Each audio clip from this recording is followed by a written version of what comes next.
Namo tassa bhagavato arahato samma sambuddhassa. Namo tassa bhagavato arahato samma sambuddhassa.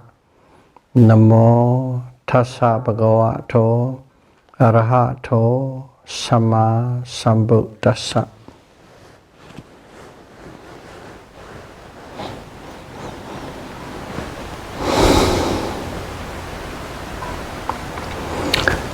Theravada Buddhism series, Dhamma Talk 76. Bhikkhuni order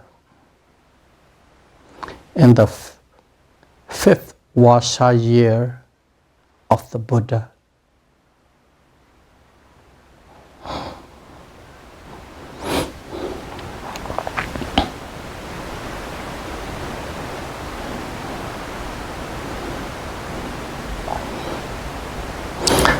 The Buddha established the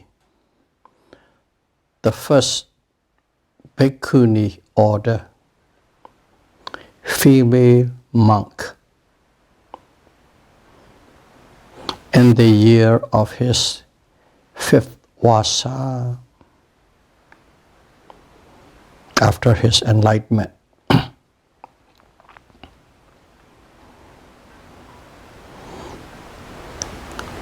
To talk about it, we need to track back a bit of a history.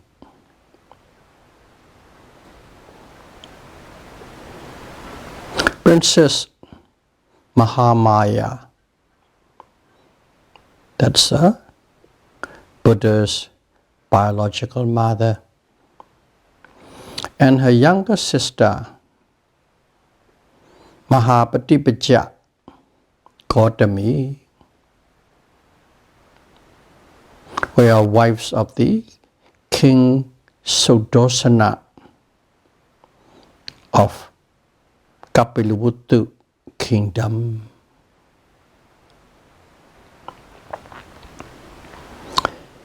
Queen Mahamaya died when Prince Siddhartha Gautama was only 7 days old. So her sister Gautami brought up Prince Siddhartha along with her own son, who was about 2 or 3 days younger than the Prince Siddhartha. So his half-brother name is Nanda.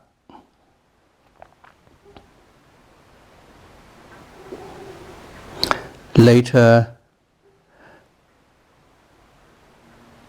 many years later, Prince Siddhartha became Buddha and visit this Kapilavatthu kingdom where his father ruled before his third Vasa, the third year, before his third rain retreat. The next day after arriving at the Kapilavatthu, he always stayed near the city in a quiet places.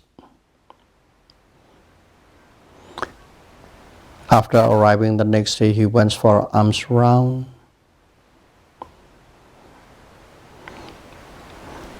At his alms round, he saw the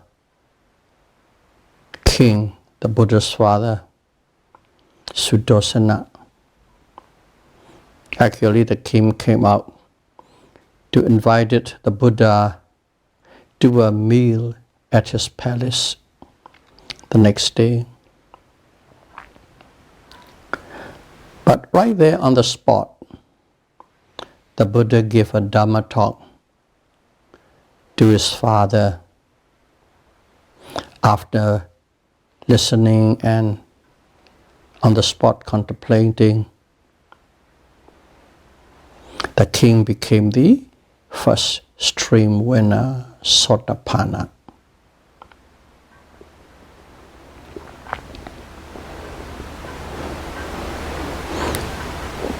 So he visited there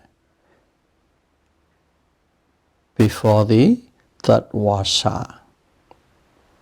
But he went back to Rajagaha, spent the third Vasa and the fourth Vasa. And on his fifth Vasa rain retreat, he spent at a Kutagara monastery in the Mahavana forest near Visali. So,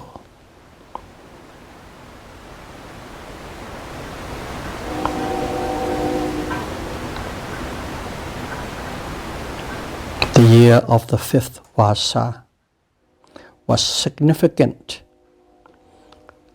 for female entering the religious order. Up to that point, there are many religions, especially the Hinduism, Brahmanism. There were no female in the religious order.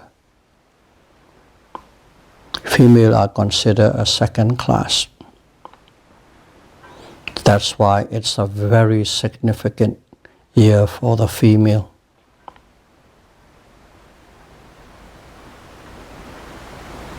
Up to the point, no religious organization or sects allow a female to play any kind of role in the religious order or in ceremonies.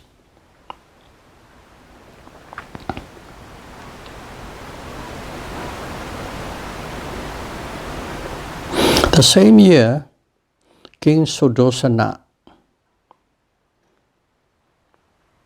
Buddha's father, attained arahantship and passed away the same day. He became an arahant and passed away right away. And that event triggered his wife,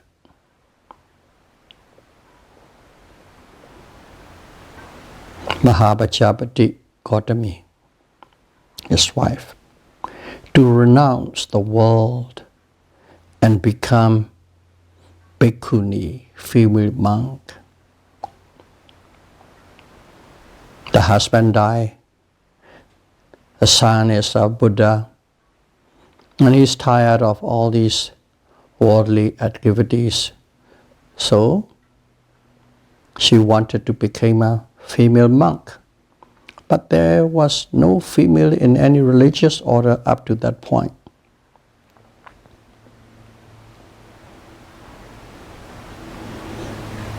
And of course, the queen have 500 consorts. Actually, those 500 are the princes. Of the 500 prince who became bhikkhu, monk, their husband became monks, so they are left alone. So they decided, we will join our queen to become Bhikkhuni, female order.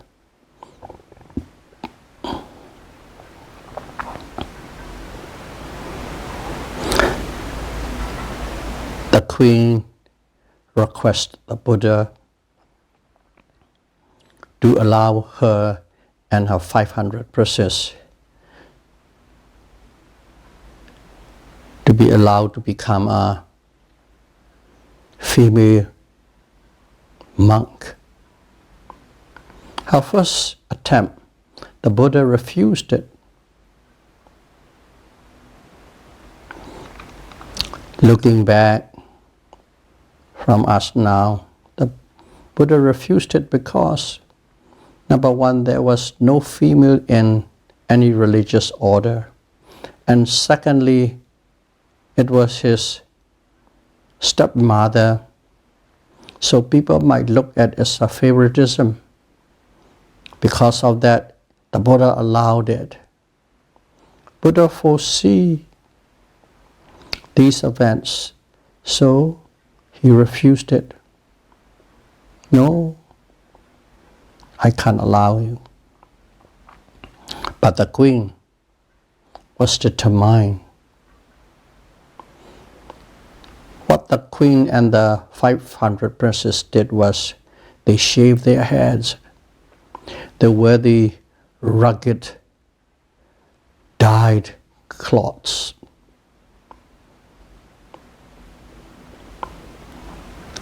And then from their city,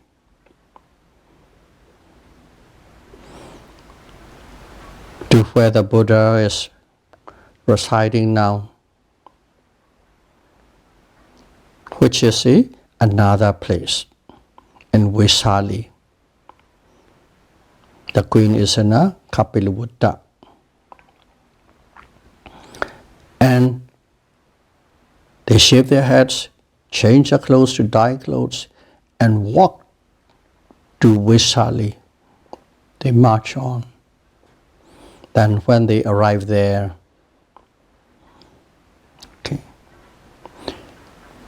there's a Bhikkhu Ananda. Bhikkhu Ananda.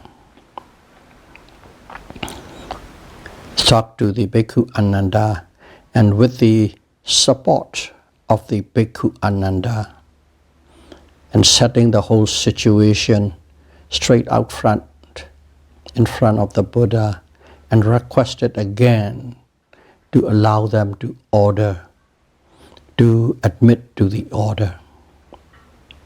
And this time, the Buddha permitted.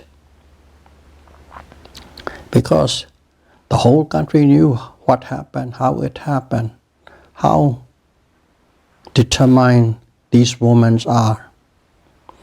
And Buddha is not allowing because she was her stepmother.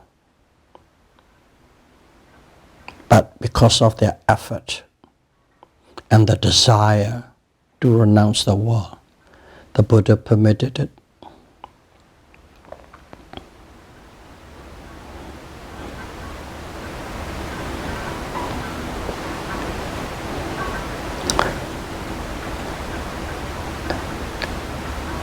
And with the support of the Venerable Ananda, they received the permission. She, the Queen Gautami, entered the order just herself first by taking 8 principal vows. If you want to know that, you can go and research in the scripture. In Pali, it's called Guru Dhamma. By taking the 8 principal vows, she became the female Bhikkhuni, female monks. And later, after that event, a body of bhikkhus, male monks, or an assembly of bhikkhus, ordained the 500 princes to the Bhikkhuni order. There has to be an assembly of monks there to ordain 500 princes to become female monk. Because there was no female monk before, so the male monk has to do it. But later down the line, once the Bhikkhuni order was established, assembly of bhikkhunis can ordain another bhikkhuni or a group of bhikkhunis. So it was handed down from the time of Buddha And it has to be a continuous succession. And only those who have a, let's call it a family tree of Bhikkhunis up to the time of Buddha, then female monks' order can be established by one handing down to the other.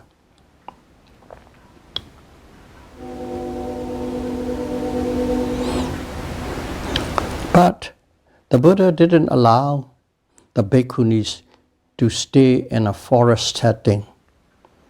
The monks stay in the forest setting, quiet place, not with the people. But Bhikkhuni, they have to stay in the city or in a village, in a special dwelling. Let's call it a monastery for the female monks. And then they have to live there. I believe it's for their safety.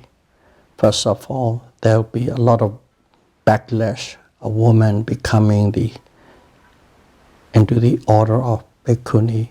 And also, there are all different types of people. The safety of the woman, the Bhikkhunis could be in danger. Different types, different people, different mentalities. I believe that's the reason Buddha allowed Bhikkhuni to live or stay only in the Bhikkhuni monastery in the city or in a village.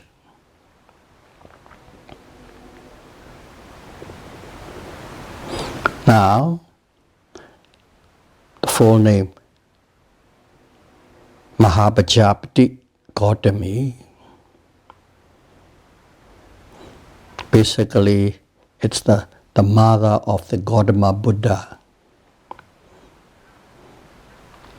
Became an arahant after hearing the Sankhita Sutta. The Buddha taught them, and upon hearing Sankhita Sutta, Bhikkhuni Gautami became arahant. She is the first and foremost of all female who became arahant. And the 500 female monks attained various levels of noble person. Some first level, some second, third, or even the fourth arahant. After hearing Nanda Govada Sutta, very specific time and place and event. So this is about the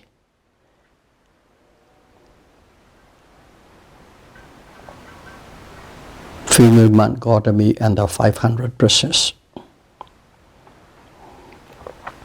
At the age of 120, in other words, very long life. You will see a lot of 108, 20s and 80s and 500s. They are just a point to show it is not exactly that, but roundabout. So at the age of 120, Arahant Gautami went for an alms round, and then she finished her meal. After the meal, she entered Arhata Phala, in other words, the bliss of an Arahant. Arhata Phala. She went in there, and after arising from that Phala, fruition, bliss, she remembered a long series of her past lives and all the merits she had done, those period, significant one. And also, she came to aware she's going to die soon. Her lifespan, her karma has come almost to an end. So she went to pay respect and inform her about to be passing away to the Buddha. At that time, the Buddha was staying at the Mahavana forest in Vaisali.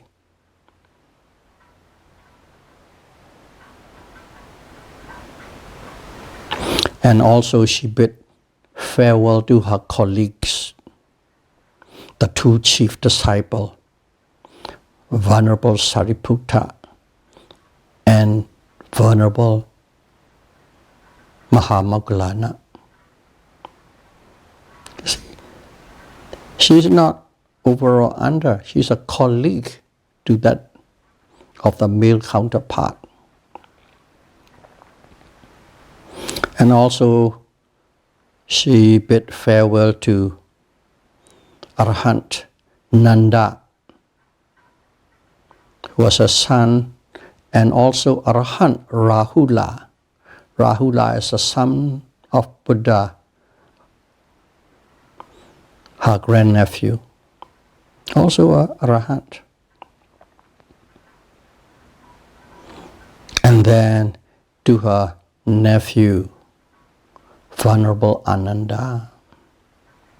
Others are Arahants, so they just noted, let's say, okay, farewell, attain Nibbana. But Ananda is only Satipatthana, so he was really emotional, and even the tears dropped.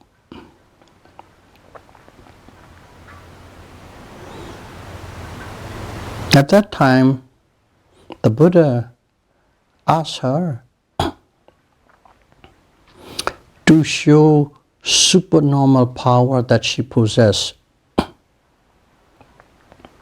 for the benefit of those who doubt a female could become an Arahant.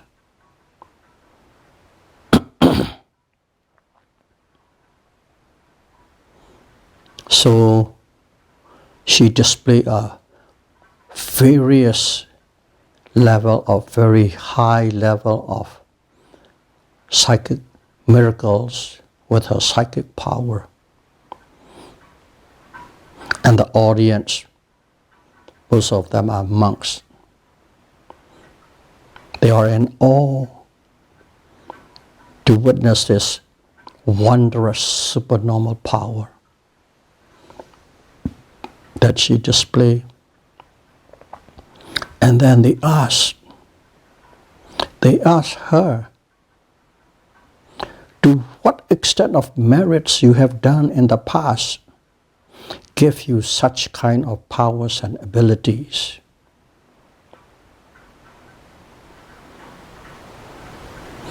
And at that time,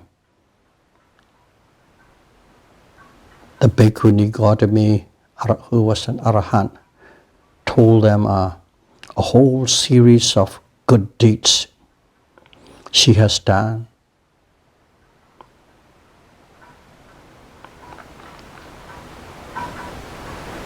Since the time of the Buddha Padumuttara,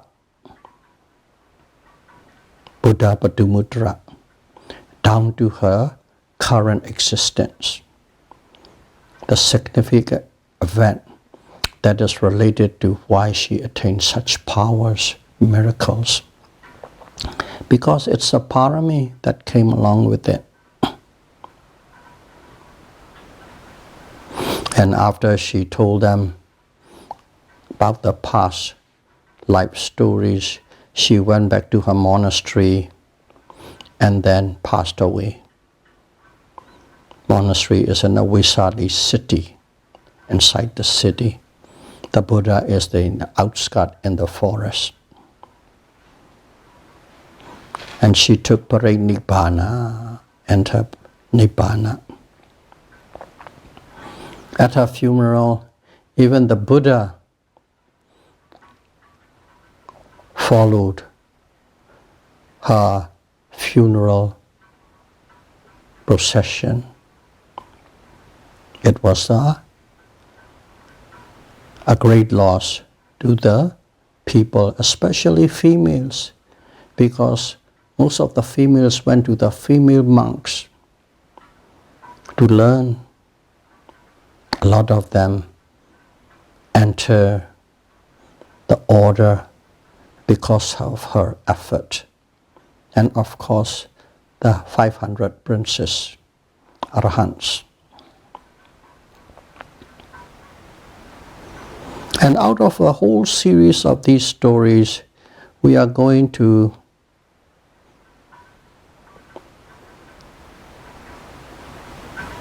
discuss about 2 stories of her past life with the meritorious deeds.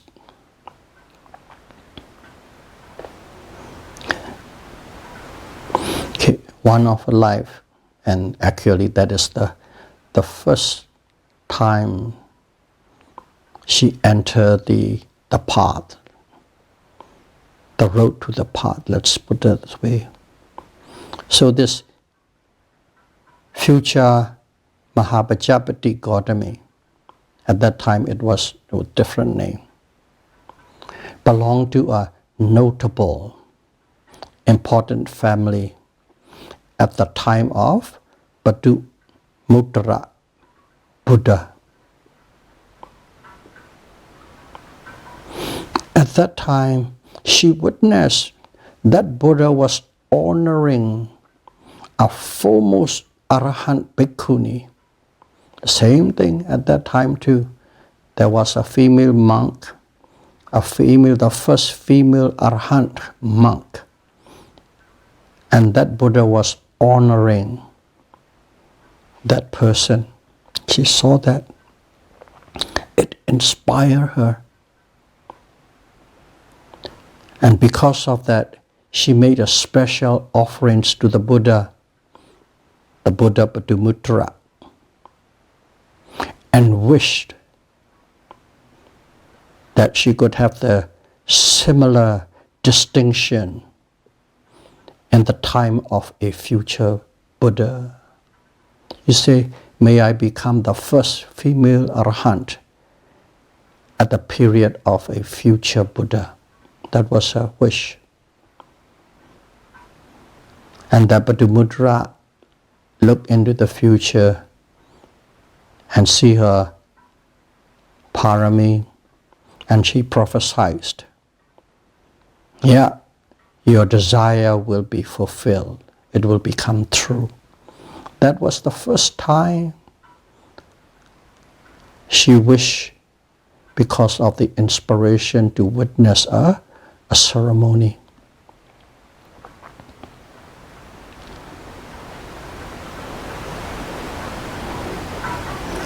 So that's one story, how she started on that path. And in another life, it's outside sasana, in other words, not in the period where the Buddha's teachings flourish. There's no Buddha sasana.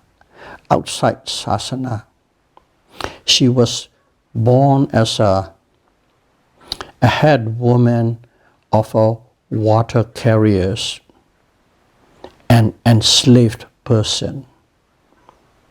Some woman has to carry water from the river, from the well, and then deliver to some houses, to their bosses, to their owners, to their kings, and so on.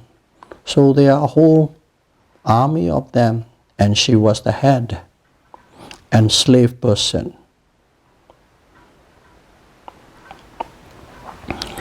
They were living and they were doing their job.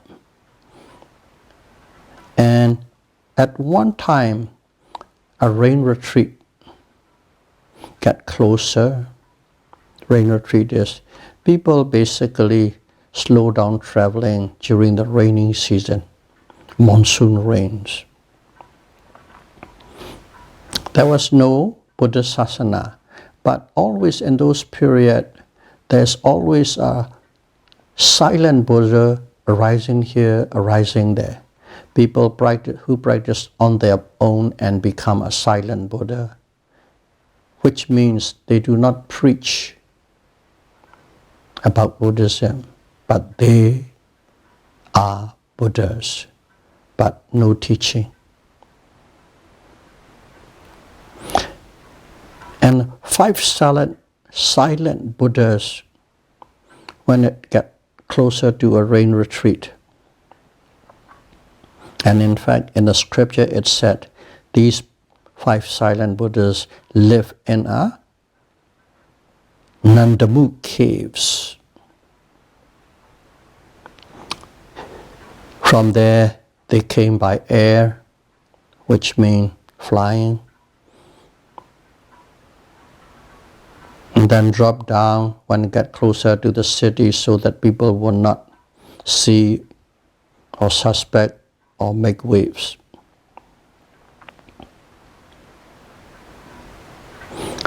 They have to come every day for alms round.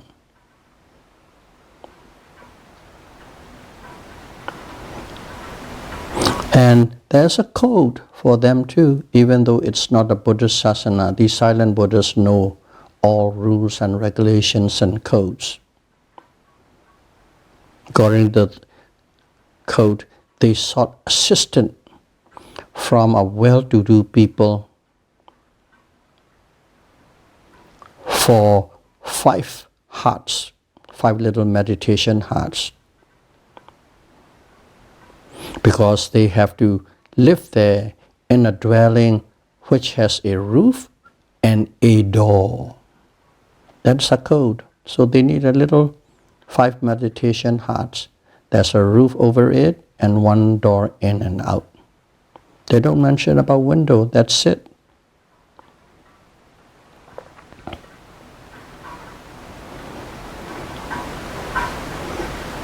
But they were refused.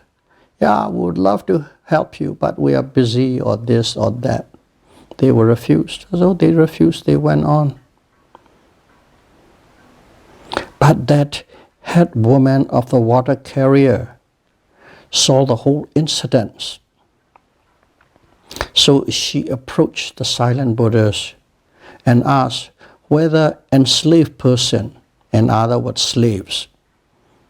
Nowadays, people don't like to use the word slave, so they put enslaved person. Can the slave could donate these holy persons? From their point of view, is just a holy person, the silent Buddha. Their needs. And the silent Buddhas reply, everybody can, not just you. Anybody and everybody, whoever has a volition or wishes or desire can donate. That was the answer.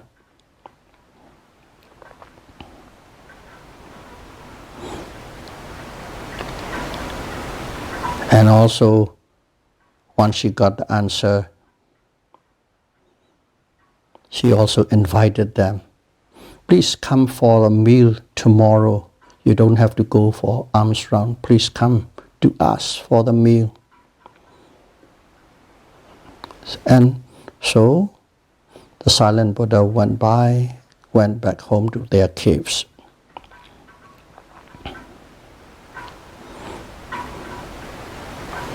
And then what she did was she organized these 500 women, the water carriers, and through the wives, their husbands, 500 husbands. She organized the whole gang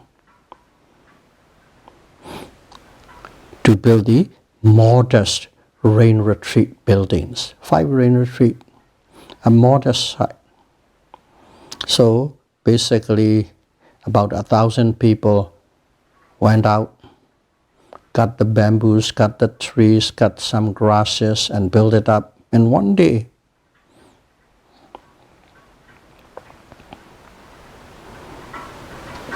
And then when the time comes, When the silent Buddha came for the meal, they offered the meal and also they donated the dwellings. And also, they told the silent Buddhas that for that rain retreat, 3 months, 90 days, they don't have to go around for alms round. They took the responsibility of bringing food to the silent Buddhas. They will take turn and bring it, and that's her offerings to the silent Buddhas.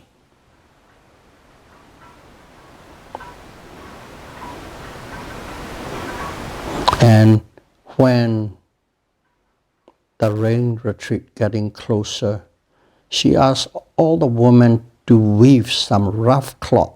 Everybody weave a rough cloth, piece of work cloth.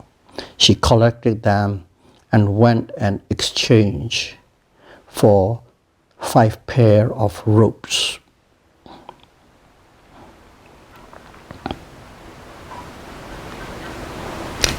And they offer the ropes at the end of the rain retreat to the silent Buddha. At that time, the silent Buddha didn't go to a distance and fly away.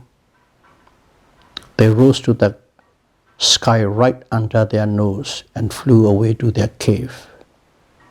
And then they know these are the great beings. Before it just 5 holy men who were searching for truth, but actually they were silent Buddhas. So those are the 2 stories I like to put in, the merit she has done. And whenever you wished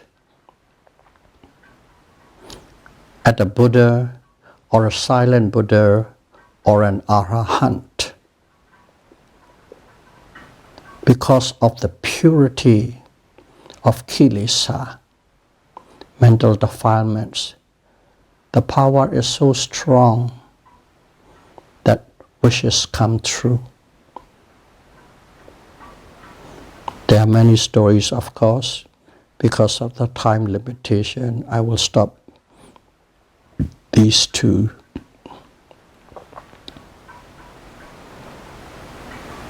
So that's how the first female monks order was established at the time of Buddha Gautama, at the year of his 5th rain retreat. So the Buddha was a revolutionist. And also, you might say, oh, these are his mother, the princess, class on their own.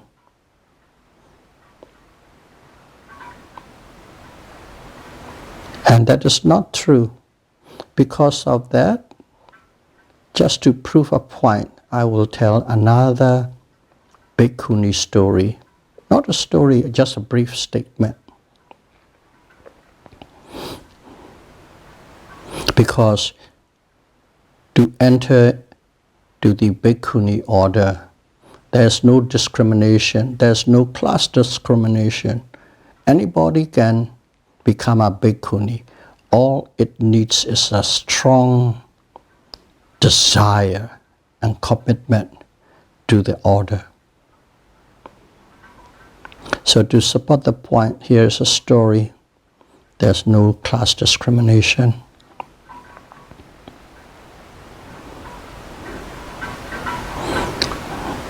There was an extremely beautiful woman at that time in Vaisali, extremely beautiful.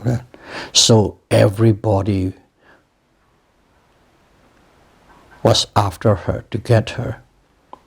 Okay, extremely beautiful woman. All influential, wealthy men are courting her.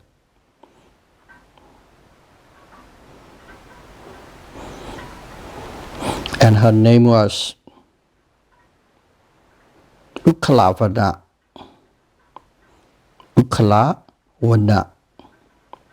of the Savatthi kingdom. She was there. And as everybody was chasing her, she doesn't know what to do. She's confused. And it was very complicated matter to choose one over the other, because they could fight one another. She could become with marked an enemy, all this kind of situation. So she decided she wouldn't be any one person wife, but she will be the, you can call it a public property or public pleasurer. Modern day words would be the high-priced prostitute. Public pleasurer. And went out with all those wealthy, influential women. That's how her life is. High-priced escort prostitute. But she wasn't really happy with her life. So after hearing about the Bhikkhuni order establishment and anybody can join,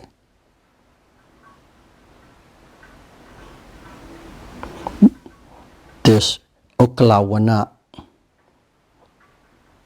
decided to become a Bhikkhuni, and she renounced the world, shaved her head, took the robe, and become a Bhikkhuni. So that proved a point. Not only the kings and queens and princes, even a prostitute can become a Bhikkhuni if it is sincere, honest, with a strong desire and commitment to that kind of a life. In Buddha's male monks or the female monks, there's no discrimination, class discrimination. Anyone who wishes sincerely can join it. So this is a significant event in the history of women. We are now only moving feminist movement in the last 100 years or century. But almost 2,600 years ago, Buddha opened the door to the woman under the religious setting as an equal setting and equal footing as male. So I believe it is worth noting. With that, we are going to conclude the establishment of the Bhikkhuni order.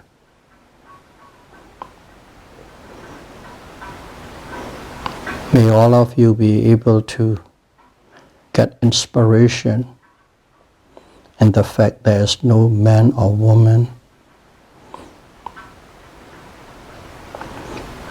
discrimination based on sex, but anyone can practice and attain Nibbana. And may all of us attain Nibbana as soon as possible. Sadhu, sadhu, sadhu. Thank you very much.